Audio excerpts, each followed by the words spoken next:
Crypto trading insights, things that shouldn't be insightful, but are. I'm going to share two valuable things today about trading cryptos. The first is a PSA about the difference between trading volume and liquidity, and why you've got to know the difference if you're thinking about buying a token, any token.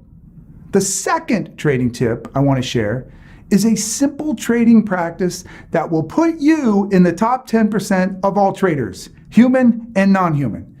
It is simple, but bizarrely not practiced very much. Okay, first let's distinguish between volume and liquidity. CoinMarketCap, until very recently, only reported trading volume.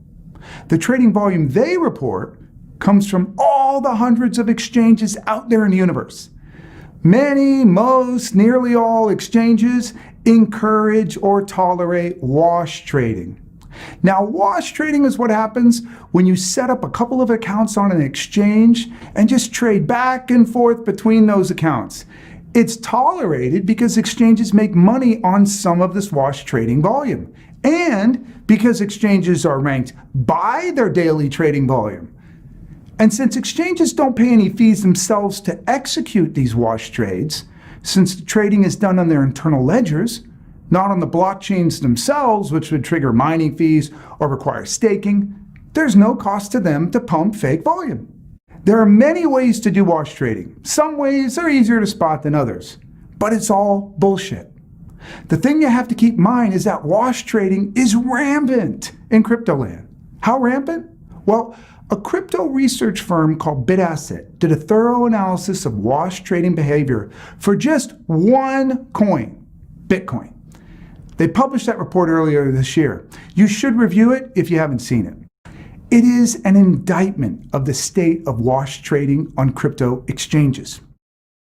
According to BitAsset's methodology, 95% of all Bitcoin exchange volume is wash trading. Holy shit. I had long expressed a view that Bitcoin volume was probably, 70% fake, but 95%, that's crazy. But also totally believable. When you evaluate who these exchanges are that are reporting hundreds of millions of dollars in daily Bitcoin trading volume, you can see it just isn't believable. So you get what volume means now, and how today it's massively manipulated. And of course, the reason this matters is because if you're not aware of fake wash trading volume, you might mistakenly buy a token that will be very hard to get out of when the time comes to sell it. So liquidity is the antidote to fake wash trading volume. Liquidity is a measure of how many tokens you could really sell on a particular exchange at a price near the bid-ask spread. This is what you really want to know. Not the fake volume figure on CoinMarketCap. You want to know how much can I really sell right now. CoinMarketCap recently added their own version of liquidity. You can go to CoinMarketCap now and check it out. For any particular token, the difference between trading volume reported by the exchanges and the real liquidity for that token, what they call adjusted volume.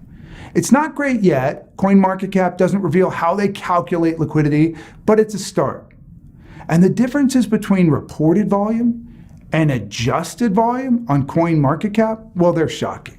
The only annoying thing with CoinMarketCap's adjusted volume section is that they don't sum up everything for you. So you have to compare the difference between reported volume and adjusted volume for every individual exchange, not in total. But it is immediately obvious that most of the reported volume is bogus. And if you're interested in knowing the real trading volume of a token,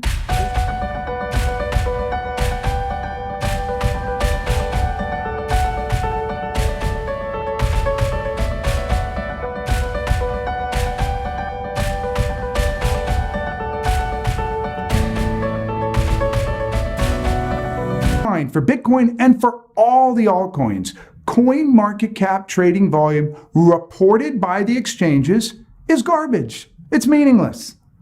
Only look at adjusted volume on CoinMarketCap, or go to Messari.io, which, as I said, does a pretty good job of it. That'll give you an idea of real liquidity. Now you know. Okay, on to a trading tip that you just have to do. When buying or selling a token on an exchange, do so slowly. Never place an order all at once. So if you're placing an order for, say, $5,000 of any token, but maybe Bitcoin or Tether, but anything else, sell it in small amounts or buy it in small amounts during some trading window. You can see with just about any token on any exchange when people do one big transaction instead of breaking it up into smaller pieces. You'll notice some designations. Sometimes it's displayed as a thin white line during the 10-minute trading bracket that shows where someone got a worse deal than they needed to. The effect of trying to rush in and fill an order all at once is that you will be worse off. If you're selling, you will fill your sell order at lower prices than you needed to. If you're buying, you'll pay more to fill your order than you needed to. This is really simple. I don't know why so many people ignore this practice. That's it for my trading tips. If you like what you heard in this video, please hit subscribe, and I'll talk to you next time.